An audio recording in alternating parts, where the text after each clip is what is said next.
Bismillahirrahmanirrahim. Assalamualaikum warahmatullahi wabarakatuh. Jumpa lagi di Momo Edukasi Channel.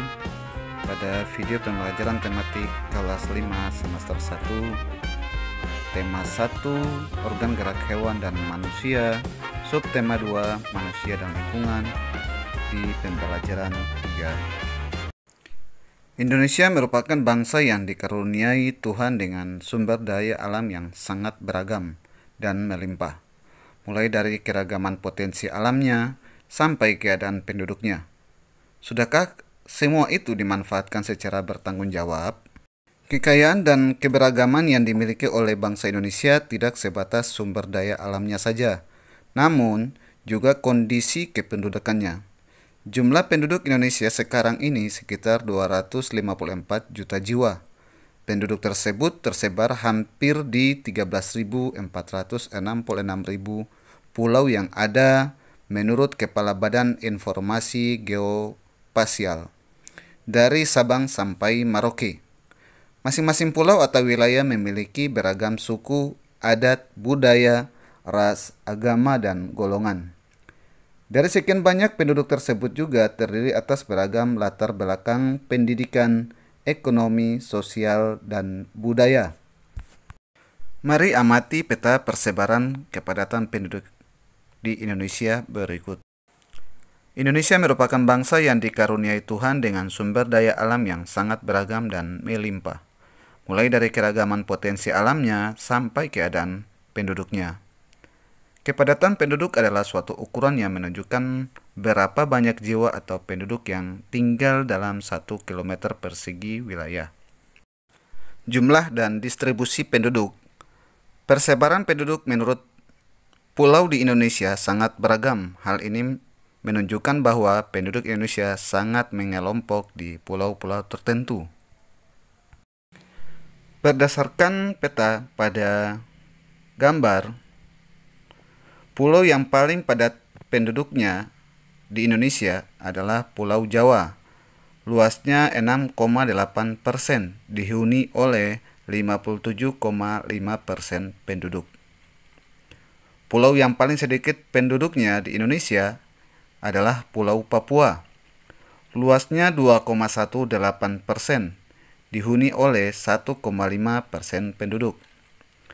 Jumlah kepadatan penduduk Provinsi Lampung adalah 200 sampai 599 orang per kilometer persegi. Jumlah kepadatan penduduk Provinsi Papua Barat kurang dari 10 orang per kilometer persegi. Jumlah kepadatan penduduk Provinsi DKI Jakarta lebih dari 1.299 orang per kilometer persegi. Jumlah kepadatan penduduk Provinsi Aceh Darussalam adalah 50 sampai 99 orang per kilometer persegi. Jumlah kepadatan penduduk Provinsi Sumatera Utara 100 sampai 199 orang per kilometer persegi. Penyebaran penduduk menurut pulau-pulau besar adalah Pulau Sumatera yang luasnya 25,2% dari luas seluruh wilayah Indonesia dihuni oleh 21,3% penduduk. Pulau Jawa luasnya 6,8% yang dihuni oleh 57,5% penduduk. Pulau Kalimantan luasnya 28,5% yang dihuni oleh 5,8% penduduk. Pulau Sulawesi luasnya 9,9% yang dihuni oleh 7,3% penduduk. Pulau Maluku luasnya 4,1% yang dihuni oleh 1,1% penduduk, dan Pulau Papua luasnya 21,8% yang dihuni oleh 1,5% penduduk. Setelah kalian mengamati peta persebaran kepadatan penduduk di Indonesia, sekarang coba kalian amati peta persebaran suku-suku bangsa yang ada di Indonesia. Wilayah Indonesia yang sangat luas dan berupa kepulauan telah mengakibatkan keberagaman penduduknya. Salah satunya adalah keberagaman suku. Indonesia memiliki wilayah daratan dan kepulauan yang sangat luas. Hal ini mengakibatkan munculnya keberagaman penduduk yang terdiri dari berbagai macam suku, budaya, bahasa, ras, agama, serta kepercayaan. Walaupun berbeda, lantas tidak membuat Indonesia menjadi terpecah belah. Indonesia tetap harmonis dalam persatuan dan kesatuan dengan keberagamannya. Dan ini tercermin melalui semboyan Bhinneka Tunggal Ika yang artinya berbeda-beda tapi tetap satu jua. Perhatikan cuplikan nama suku-suku bangsa di Indonesia dari beberapa provinsi beserta kota asalnya.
Kamu telah mengamati dan memahami persebaran suku-suku bangsa di Indonesia melalui peta yang dijabarkan pada video tadi. Selain keberagaman suku bangsa, Indonesia juga dianugerahi keberagaman agama. Saat ini ada 6 agama yang diakui oleh pemerintah untuk dianut oleh masyarakat, yakni Islam, Kristen, Katolik, Buddha, Hindu, dan Konghucu. Adapun Islam menjadi agama dengan jumlah pemeluk terbesar di Indonesia. Mari sama-sama mengamati peta penyebaran agama di Indonesia berikut.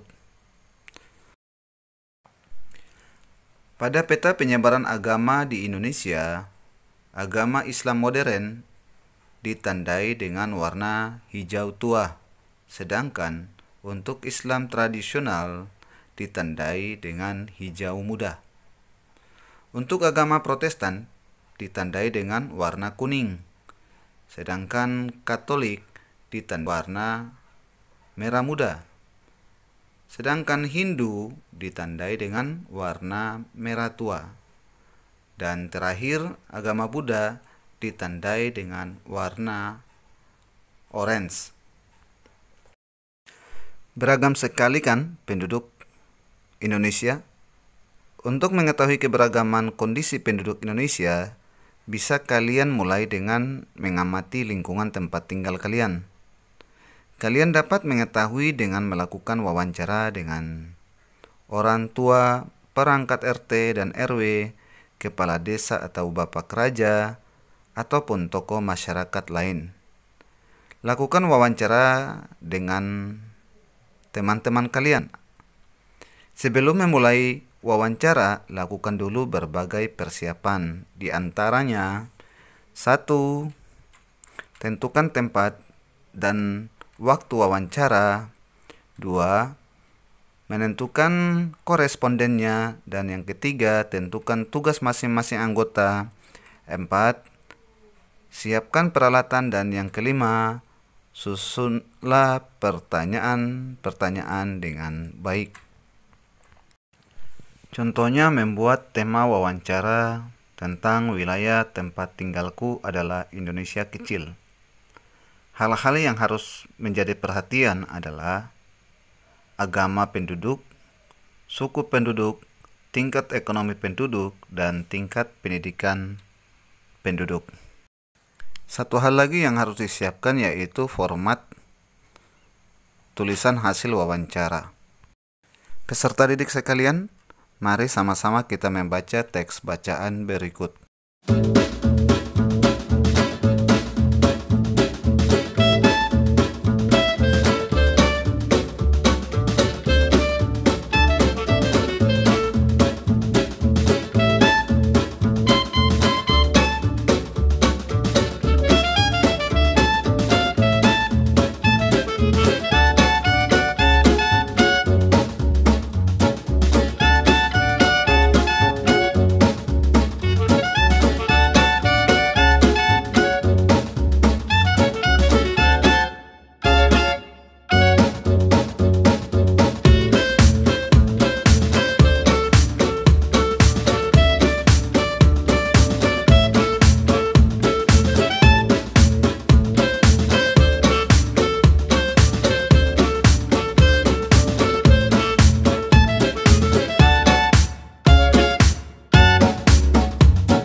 Menjaga kerukunan beragama merupakan perilaku yang baik yang harus dilakukan oleh siapapun. Hal tersebut juga mencerminkan penerapan nilai-nilai luhur yang terkandung dalam sila-sila Pancasila. Setiap sila dalam Pancasila memiliki nilai-nilai luhur yang berbeda satu sama lain. Mari amati nilai-nilai luhur yang terkandung dalam sila-sila Pancasila berikut. Pancasila menjadi pandangan hidup bangsa Indonesia, maka dari itu perilaku dan sikap masyarakatnya harus mencerminkan nilai-nilai luhur Pancasila. Meskipun demikian, sering kita jumpai dalam kehidupan sehari-hari perilaku orang-orang sekitar kita yang tidak mencerminkan nilai-nilai Pancasila.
Banyak faktor yang membuat bangsa Indonesia menjadi sebuah bangsa yang besar, yang bisa disandingkan dengan bangsa-bangsa besar lainnya di dunia.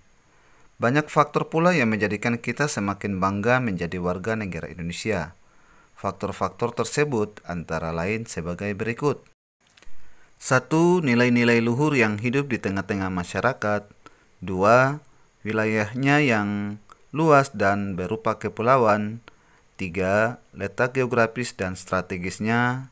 4. Besarnya jumlah penduduk. 5. Beragamnya suku, agama, ras, dan golongan. Dan 6. Beragamnya budaya, sosial, dan ekonomi. Keberagaman yang dimiliki oleh bangsa Indonesia tidak terlepas dari pengaruh luasnya wilayah Indonesia. Wilayah Indonesia berupa kepulauan yang terdiri atas pulau besar dan kecil, baik yang berpenghuni maupun yang tidak berpenghuni. Meskipun demikian, keberagaman ini bukanlah menjadi pemecah, justru menjadi pemersatu bangsa dengan berlandaskan Pancasila. Setelah mempelajari persebaran kepadatan penduduk di Indonesia, peta persebaran suku-suku bangsa yang ada di Indonesia, daerah persebaran agama di Indonesia, membaca teks kerukunan umat beragama di Indonesia, mengenal perilaku yang mencerminkan nilai-nilai luhur Pancasila dan perilaku yang tidak mencerminkan nilai-nilai luhur Pancasila. Dengan mempelajari itu semua pada video pembelajaran ini, semoga saja dapat membawa manfaat yang berguna bagi anak-anak didik sekalian dan menjadi anak-anak didik bangsa yang pandai bersyukur dan menjadi warga negara Indonesia yang baik. Demikian video singkat yang dapat saya sampaikan pada video pembelajaran kali ini. Jangan lupa like, share, komen, subscribe untuk mendukung channel ini. Kurang dan lebihnya saya mohon maaf. Kita di video pembelajaran tematik selanjutnya. Wassalamualaikum warahmatullahi wabarakatuh.